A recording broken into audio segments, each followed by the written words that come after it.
வாகன இறக்குமதி தொடர்பான ஜனாதிபதிகள் சொன்னார்கள். நாங்கள் அதனை பாராட்டுகின்றோம்.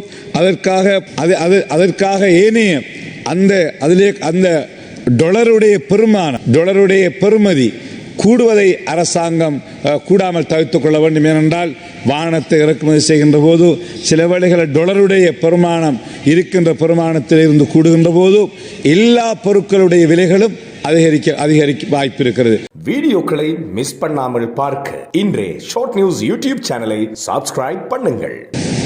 பொருட்களுக்கு நாங்கள் விலைகளை குறைப்போம், எரிபொருளுக்கு விலையை குறைப்போம், மின்சார கட்டணத்தை குறைப்போம், 9,000 6,000 ஆக்குவோம், 6,000 3,000 ஆக்குவோம் என்று பல்வேறுபட்ட மக்கள் மத்தியிலே அவ்வாறான விடயங்களை சொல்லி அதன் மூலம் ஆட்சிக்கு வந்த இந்த அரசு கடந்த ஜனாதிபதி தேர்தலின் பின்னரும் பாராளுமன்ற தேர்தலின் பின்னரும் இன்னும் எந்த ஒரு பொருட்களின் விலையையும் குறைக்கப்பட்டதாக நாங்கள் அறியவில்லை. மாறாக அரிசியினுடைய விலை, தேங்காயினுடைய விலை என்று சாதாரணமான ஒயிலுடைய விலை, எரிபொருள் விலை என்று எல்லாம் நாளுக்கு நாள் ஏறிக்கொண்டிருக்கிறது. ஆகவே மக்களுக்கு அரசாங்கம் பொருட்களுக்கு விலைகளை குறைத்து அந்த மக்களுடைய நாட்டினுடைய பொருளாதார சுமையை அந்த மக்கள் மீது சுமத்தாமல் அந்த மக்களுக்கு முடியுமான வரை அந்த அளித்த வாக்குறுதிகளின் அடிப்படையில் அவர்களுக்கான நிவாரணங்கள் வழங்க வேண்டும். அதே போன்று அத்தியாவசியமான உணவுப் பொருட்களுடைய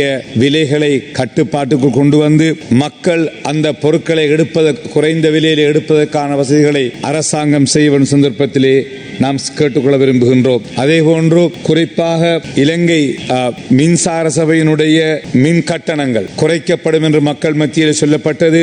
ஆனால் இருக்கின்ற சூழ்நிலைகளிலே அவற்றை குறைக்க முடியாது என்று சிஇபி மீண்டும் அதனை மறுத்திருக்கிறது. அதே நேரம் public utilities commission of Sri Lanka குறைக்க முடியும், 11% மின்சார கட்டணத்தை குறைத்து மக்களுக்கு வழங்க முடியும் அரசாங்கம். ஆகவே அதனை வழங்க வேண்டும் என்று அரசாங்கத்துக்கு பாசித்திருக்கிறார்கள். அதே போன்றுதான் இலங்கை அரசாங்கம் ஒவ்வொரு வருடமும் ரினியூவபிள் எனர்ஜி ஊடாக மின் உற்பத்தியை உருவாக்குவதன் மூலம்தான் மின்சாரத்தினுடைய விலைகளை குறைக்க முடியும். அதே போன்று அவர்களுடைய மின்சார கட்டண சுமையையும் குறைக்க முடியும். அதற்காக கடந்த காலங்களில் ஒரு ரூஃப்டாப் வீடுகளுடைய கூரைகளிலே மின்சாரத்தை அவர்கள் சோலார் பேனலை போடுவதனூடாக அவர்களுக்கு ஒரு யூனிட்டுக்கு 37 ரூபீஸ் அவர்களுக்கு வழங்கப்பட்டது.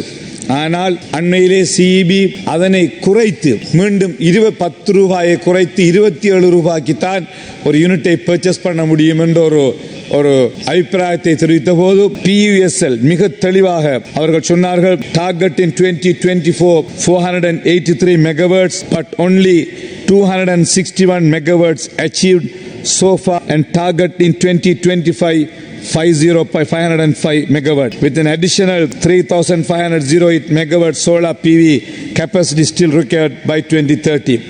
Therefore, the Commission is of the view that the proposed reduction of the prevailing solar rooftop tariff may hinder the achievement of national energy policy target. The Commission requires further information to analyze and verify submitted. The Commission also held discussion with the relevant stakeholders, CEB, Lanka Electricity Company, Sri Lanka Sustainable Energy Authority, Solar Industry Association, Federation of RE Developers, Solar EPC Association, Solar Companies, and obtained their views, concerned and studied large number of consumers' complaints received with related to the revised rooftop solar PV purchase tariff. ஆகவே கௌரவ பரிசாளர் அவர்களே, இதனூட சாதாரணமான ஏழை மக்கள் நாடு முழுவதும் தங்களுடைய வீடுகளுக்கு தேவையான சிறிய அளவிலான ஸ்மால் ஸ்கேல் அடிப்படையிலே அவர்கள் ரூஃப்டாப் சோலார் பேனலை செய்தார். ஆனால் அவர்களுக்கு இப்பொழுது அந்த டார்கெட்டின் 50% கூட இந்த ஆண்டிலே அடையாத சூழ்நிலையிலே மீண்டும் சிஇபி பேமெண்ட் இருந்து குறைத்திருப்பது மிக ஒரு கஷ்டமான விஷயம். அதை கணக்கெடுக்க விரும்புகின்றேன். அதே போன்று அஸ்வெஸ்ம பற்றி என்று ஜனாதிபதிகள் பேசினார்கள், பலரும் இங்கு பேசினார்கள். அஸ்வெஸ்மையினூடாக மாணவர்களுக்கு அந்த பாடசாலை மாணவர்களுக்கு கொப்பி புத்தகங்கள் வாங்குவதற்காக 6,000 ரூபாய் இலவசமாக வழங்கப்படுகிறது.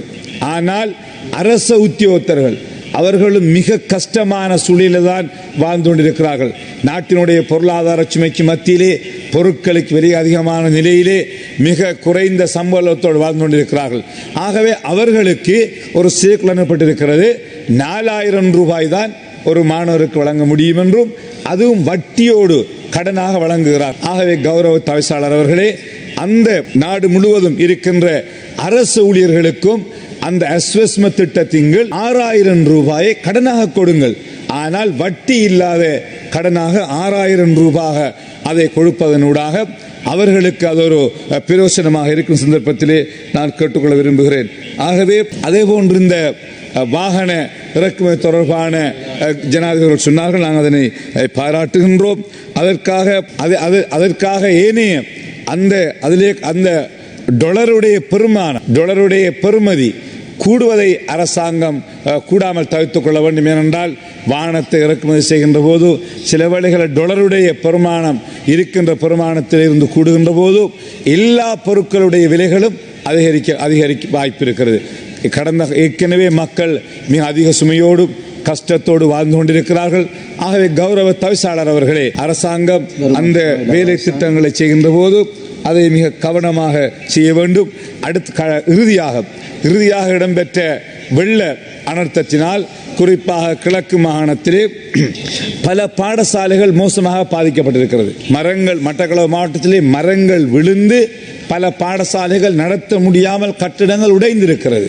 அதே போன்று பல வீதிகள் அங்கு பெய்திய மழை காரணமாக அந்த மலைகள் எல்லாம் அந்த பாதைகள் எல்லாம் அப்படியே கழுகுப்பட்டு போய்விட்டது. பாதைகள் இல்லாத நிலைமை ஆகிவிட்டது.